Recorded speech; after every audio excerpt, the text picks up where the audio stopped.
नमस्कार दोस्तों, स्वागत है आपका हमारे इस YouTube चैनल में। दोस्तों आज है 6 सितंबर और 6 सितंबर के फर्स्ट और सेकंड शिफ्ट के एग्जाम खत्म हो चुके हैं। सारे के सारे रियल क्वेश्चन मिल चुके हैं दोस्तों, तो वीडियो को पूरा जरूर देखिएगा।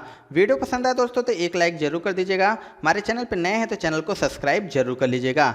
चलिए दोस्तों आज की वीडियो को स्टार्ट करते हैं। जो सबसे पहला क्वेश्चन पूछा था दोस्तों कि भारत में स्थानीय स्वशासन का जनक किसे कहा जाता है, तो लॉर्ड रिपन को कहा जाता है।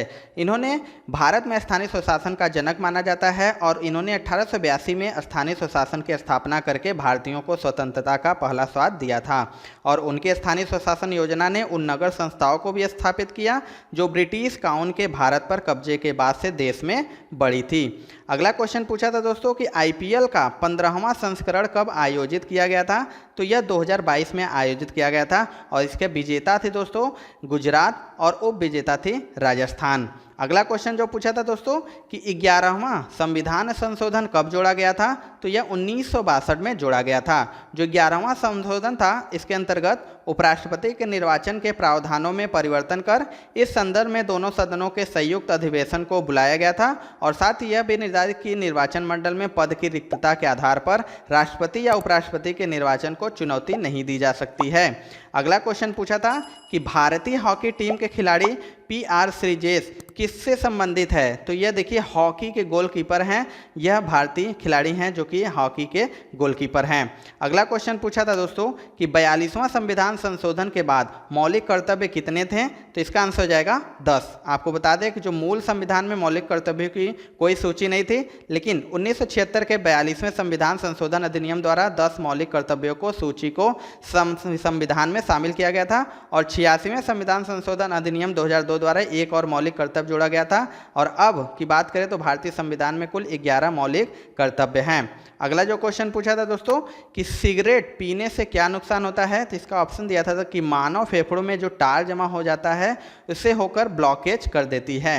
अगला क्वेश्चन पूछा था कि 1989 में किस समिति ने पंचायती राज की व्यवस्था की रिपोर्ट सौंपी थी, तो यह PK थुंगन समिति ने। जो PK थुंगन समिति वो पंचायती राज से संबंधित है और 1989 में PK थुंगन समिति ने स्थानीय सरकारी निकायों के लिए संवैधानिक मान्यता की सिफारिश की थी और स्थानीय सरकारी संस्थानों को आवधिक चुनावों के लिए प्रदान करने के लिए एक संवैधानिक संशोधन और धन के साथ उन्हें उपर्युक्त कार्यों की सूची की सिफारिश की गई थी। अगला क्वेश्चन पूछा था दोस्तों कि केंद्रीय भारतीय भाषा संस्थान का मुख्यालय कहाँ पर स्थित है, तो यह मैसूर कर्नाटक में। ये रिपीटेड क्वेश्चन है दोस्तों। जो केंद्रीय भारतीय भाषा संस्थान है वो मैसूर में स्थित है और इसकी स्थापना की बात करें तो 17 जुलाई 1969 में की गई थी। अगला क्वेश्चन पूछा था कि प्रधानमंत्री दुर्घटना बीमा योजना में कितनी राशि दी जाती है, तो यह 2 लाख रुपए। जो प्रधानमंत्री सुरक्षा बीमा एक सामाजिक सुरक्षा योजना है और केंद्र सरकार द्वारा यह योजना मात्र 12 रुपये सालाना प्रीमियम पर शुरू किया गया है और इसमें व्यक्ति के मृत्यु होने की दशा में नॉमिनी को 2 लाख रुपए का क्लेम दिया जाता है।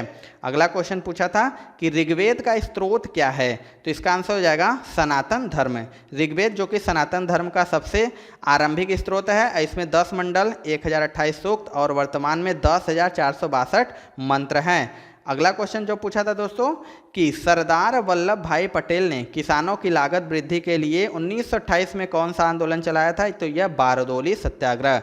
जो बारदोली सत्याग्रह है वह भारतीय स्वाधीनता संग्राम के दौरान जून 1928 में गुजरात में हुआ।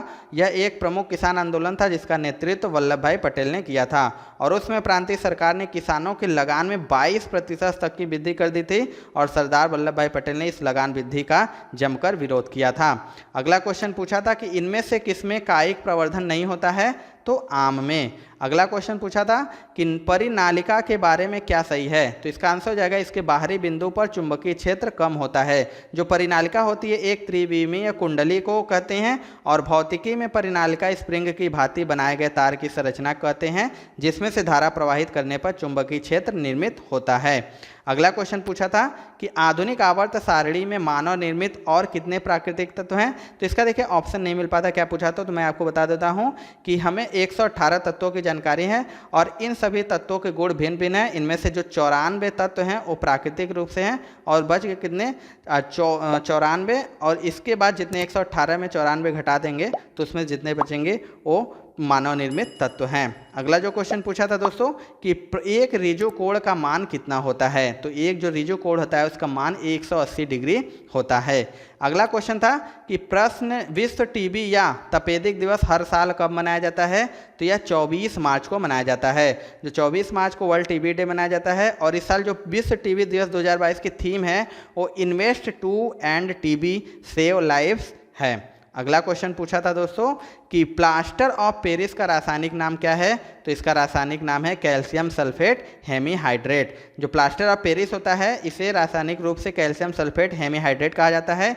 इसका सूत्र जो है CaSO4 हाफ H2O है और यह जिप्सम से बनता है जो CaSO4 2H2O है। और इसका उपयोग अस्थि भंग अस्थियों को प्लास्टर करने, खिलौने बनाने, सजावट के लिए सामग्री और सतहों को चिकना बनाने के लिए किया जाता है। अगला जो क्वेश्चन पूछा था दोस्तों कि वर्ष 2022 के लिए प्रतिष्ठित बोल्ट्जमान पदक जीतने वाले पहले भारतीय कौन हैं, तो यह दीपक धर हैं। जो दीपक धर हैं उन्होंने सांख्यिकी भौतिकी क्षेत्र में उनकी योगदान के लिए प्रतिष्ठित बोल्ट्जमान पदक से सम्मानित किया गया है। और Boltzmann medal international unique of pure and applied physics के सांख्यिकी भौतिकी पर C3 आयोग द्वारा हर 3 साल में दिया जाता है। अगला क्वेश्चन पूछा था दोस्तों चुंबक में चुंबकीय क्षेत्र सर्वाधिक कहाँ पर होता है, तो यह ध्रुवों पर होता है। अगला क्वेश्चन पूछा था कि डोबे-राइनर का त्रिक नियम किस पर आधारित था, तो यह परमाणु द्रव्यमान के आरोही क्रम पर। इसमें बता दें कि जो आवर्त सारणी के इतिहास में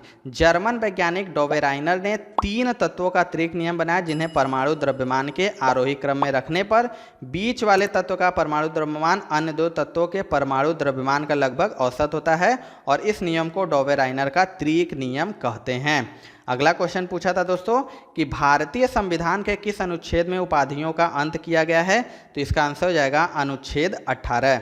आपको बता दें कि जो अनुच्छेद 18 है वो राज्य, सेना या विद्या संबंधी सम्मान के सिवाय और कोई उपाधि प्रदान नहीं करेगा और भारत का कोई नागरिक किसी विदेशी राज्य से कोई उपाधि स्वीकार नहीं करेगा और कोई व्यक्ति जो भारत का नागरिक नहीं है राज्य के अधीन लाभ या विश्वास के किसी पद को धारण करते हुए किसी विदेशी राज्य से कोई उपाधि राष्ट्रपति की सहमति के बिना स्वीकार नहीं करेगा।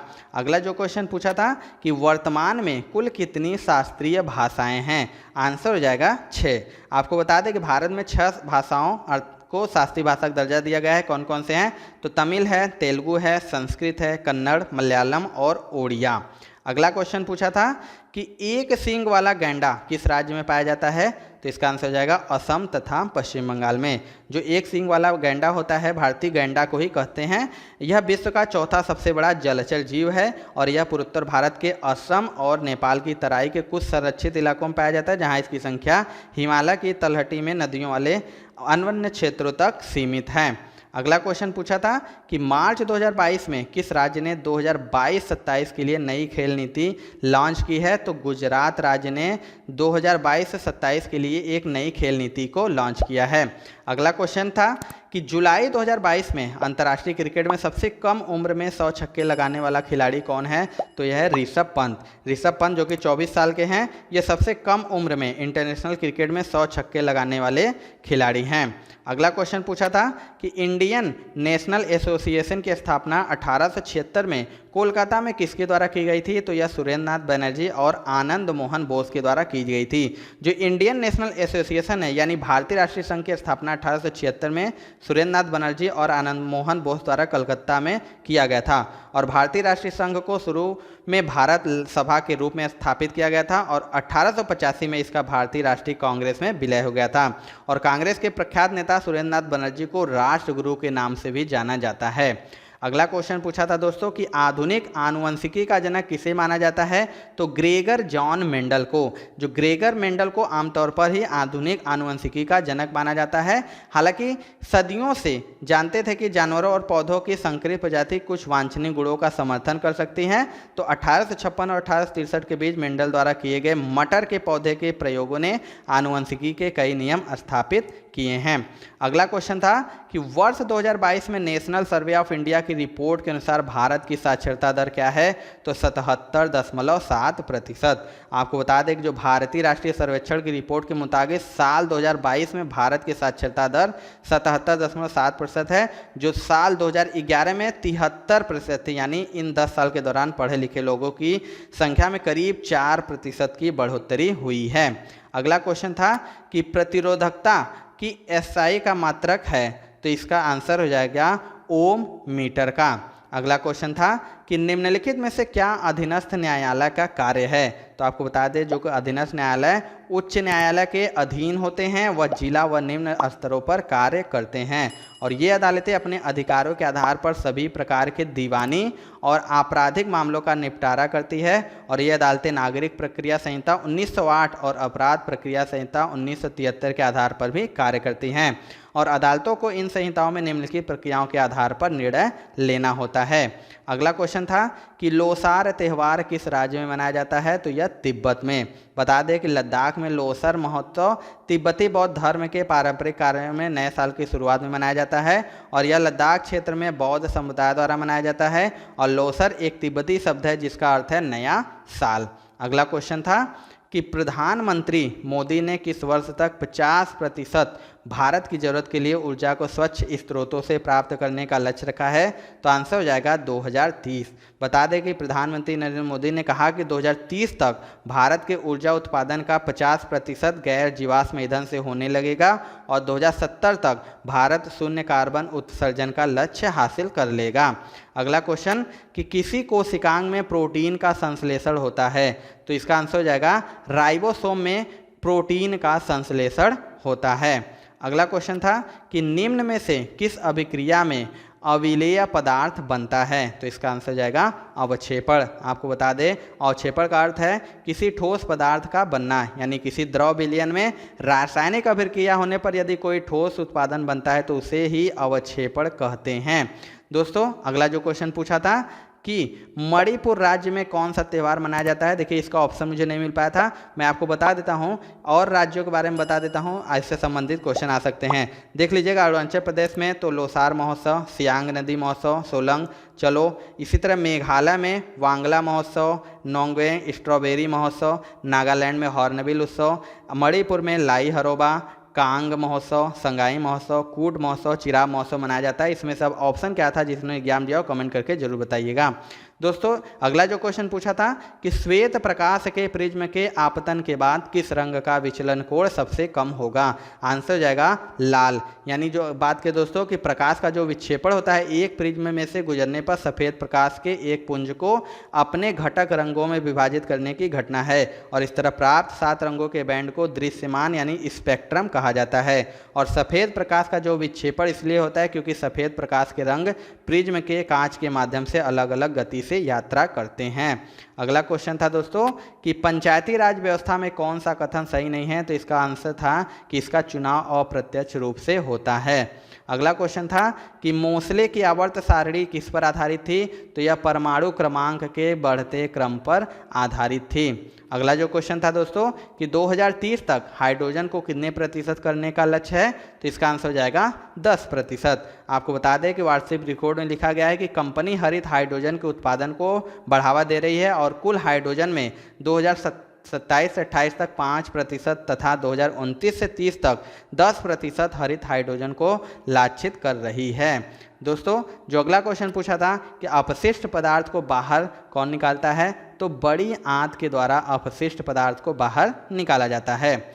अगला क्वेश्चन था कि भारत किस गोलार्ध में स्थित है? तो इसका आंसर हो जाएगा उत्तरी और पूर्वी। आपको बता दें कि पूरी तरह से उत्तरी गोलार्ध में स्थित भारत की मुख्य भूमि 8 डिग्री 4 मिनट और 37 डिग्री 6 मिनट उत्तरी अक्षांश और 68 डिग्री 7 मिनट तथा 97 डिग्री 25 मिनट पूर्वी देशांतर के बीच स्थित है। दोस्तों ये थी आज की 6 सितंबर की फर्स्ट और सेकेंड शिफ्ट के रियल क्वेश्चन। दोस्तों आपको ये वीडियो कैसा लगा कमेंट सेक्शन में जरूर बताइएगा। वीडियो पसंद आएगा दोस्तों तो एक लाइक जरूर कर दीजिएगा। हमारे चैनल पर नए हैं तो चैनल को सब्सक्राइब करके बेल बटन जरूर दबा लीजिएगा, क्योंकि हम लगातार इसी तरीके से एग्जाम के एनालिसिस लाते रहेंगे।